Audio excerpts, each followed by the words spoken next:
Welcome. We're talking about the environment. The COP24, which is the UN Climate Summit, just ended in Katowice, as they say. We had that problem in the office. Is it Katowice or Katowice? So, Katowice just ended in Poland. And the conversation, again, had to be centered around building a roadmap for that agreement, the Paris Agreement, how to fund it, how to ensure that it's sustainable and everyone is on board. Different countries made different promises. At the end of the day, still boils down to the players getting to the field. Back here, we want to look at funding the environment. How is it this effort to ensure that people get more aware about issues of the environment can be followed through? In Nigeria, how aware are the Nigerian citizens about environmental issues? You go to some place, you want to talk to someone. I told someone yesterday about how my sister, who has a physical challenge, was physically challenged. She was on the road in my car, and then she threw a bottle out of the window, and I stepped on the brakes in the middle of the road. Fortunately, there was no vehicle outside, and I said, get down and go and pick that bottle. So she came out with her limb. She was shocked, and I said, you will get down. Came down and picked up the bottle. Then someone asked me, why would you do that? And I said, you need to understand that if we take care of Mother Earth, Mother Earth takes care of us. But how many people are aware? How many are willing to put in some kind of investment in this area, and how sustainable would that investment be? These are some of the conversations we will have. And to help us look at this, has he moved from being an evangelist? No, I think he's moved on to the environmental apostle. Okay, so what's he now? An environmental pastor? Well, he will tell us. Mr. Desmond Majikodumi, an environmentalist, environmental evangelist. Cardinal. Cardinal now. Environmental cardinal. Thank you for joining us, Desmond. Thank you so much. Well, you know, this evolution is a process. And actually, I've now been classified as an official creation carer. Creation carer. Okay, so Desmond Majikodumi, creation carer. All right. Also in the studio here is Chima George, who is an she's been given a designation, environmental activist, but I know she's passionate about funding environmental issues. Thank you for joining us. Thanks for having me. And from our Abuja studio, we have a development economist and president of the Sustainable Energy Practitioners Association of Nigeria, Dr. Magnus Onoha. Welcome. Thank you. I hope the cold in Katowice didn't get to you too much. Absolutely. I came in 2 days ago. Okay.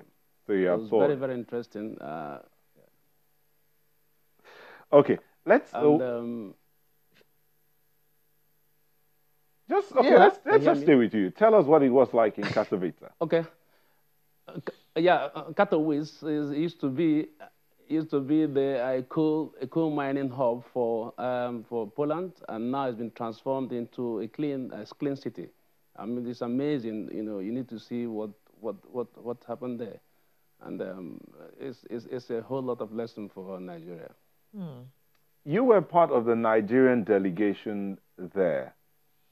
After the presentation by the president and other side events that happened, what would you say you took out of that place in terms of what Nigeria will be doing towards funding issues around the environment?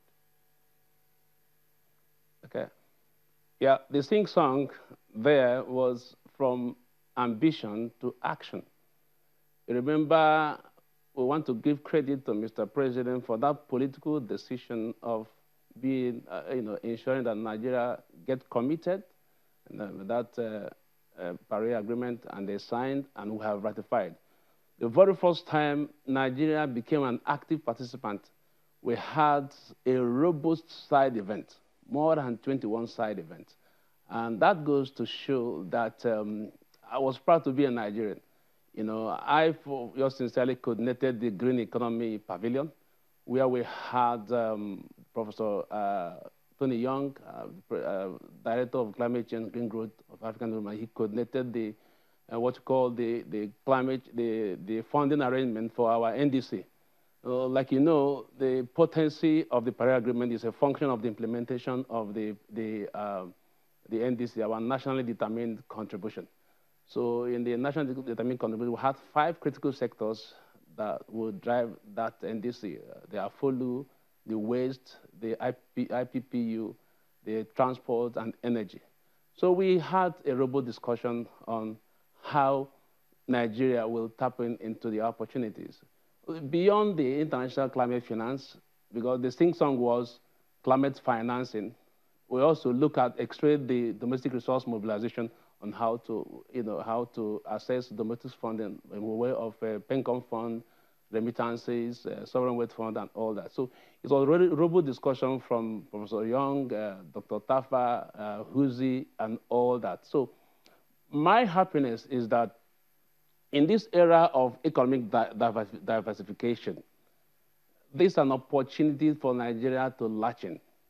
Nigeria has been, very, very proactive and in terms of trying to set up a framework on how to implement our NDC. You can see the framework of environment as presented by Department of Climate Change came up with measurement, reporting, and verification. That's MRV is a key instrument for us to drive our NDC. What's the MRV? MRV has 3 components. For you to, you must have your GHG inventory. That's the first greenhouse gas inventory. The second one, you must have your NAMA strategies. Your NAMA is nationally appropriate mitigation actions. And after that, if you have done that, then there will be support. The support will be in the area of funding, capacity building, and technology transfer. So we as a people, as Nigeria, we have started the course.